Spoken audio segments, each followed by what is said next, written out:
What's going on, guys? Prostin Talk here, back again with my AEW Dynamite review for the 16th of the 10th, 2019.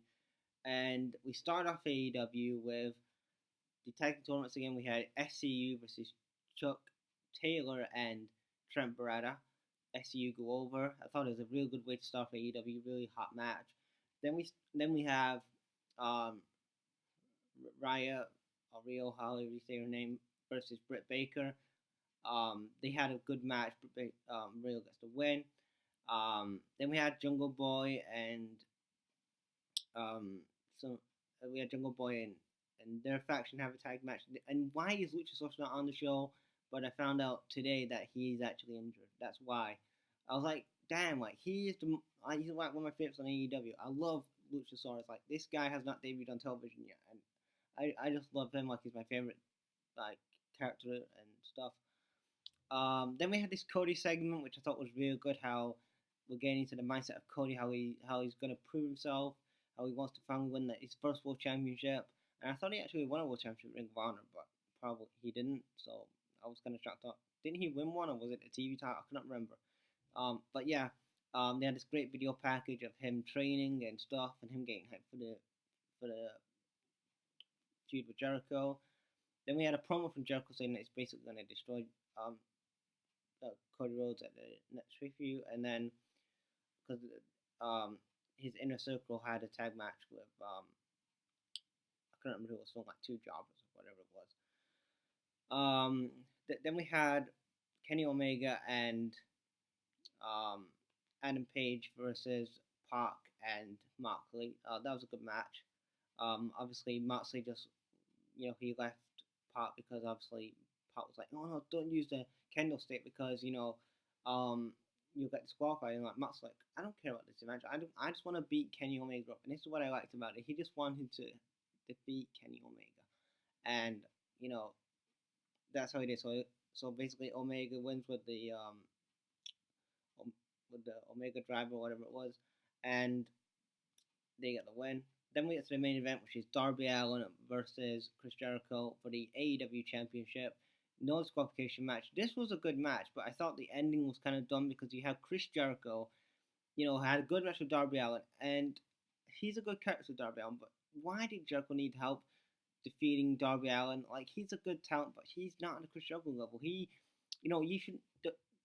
needs to keep that talent Chris Jericho as long as possible. They need to keep that title because the company needs to grow and needs to get eyeballs on the product, and they're still not really getting big audience. I know they had a good turnout of first, but that's new fact. That's the newness of the company. Like when you have something new, you're gonna keep watching for the first couple of weeks. Like if it's a TV show or if it's like a player that's coming from your favorite sports team, you're gonna see how they do. But the thing is that newness factor is gonna actually wear off, and it's gonna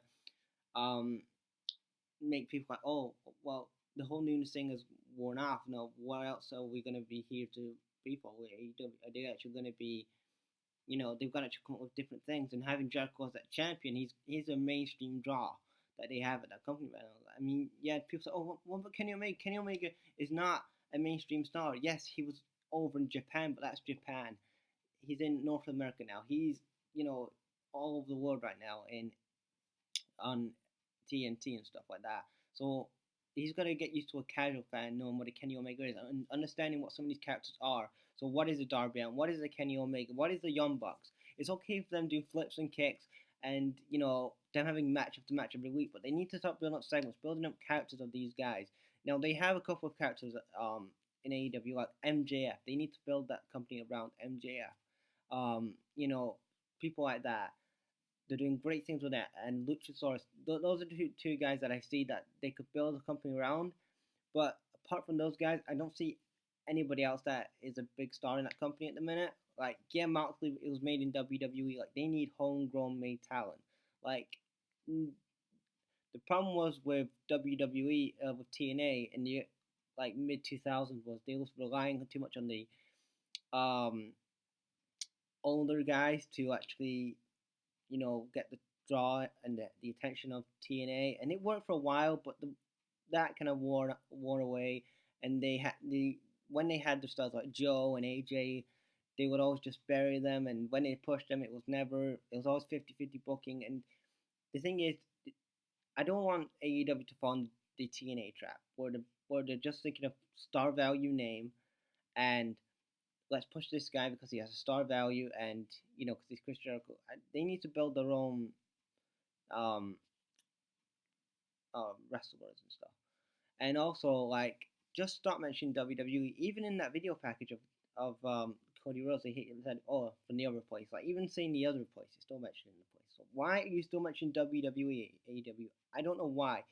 AEW should be focusing in on AEW. If you focus more on your WWE, even though you're not competition, you're an alternative to WWE. I am not going to say you're competition, but even if you're thinking about WWE, that means that you want to go head to head with WWE, and you're not ready to go head to head with WWE right now.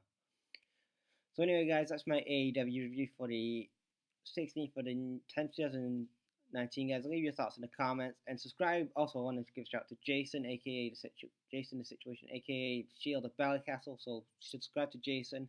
I think he's got about 20 subscribers or something like that. Yeah. So yeah, thanks, guys.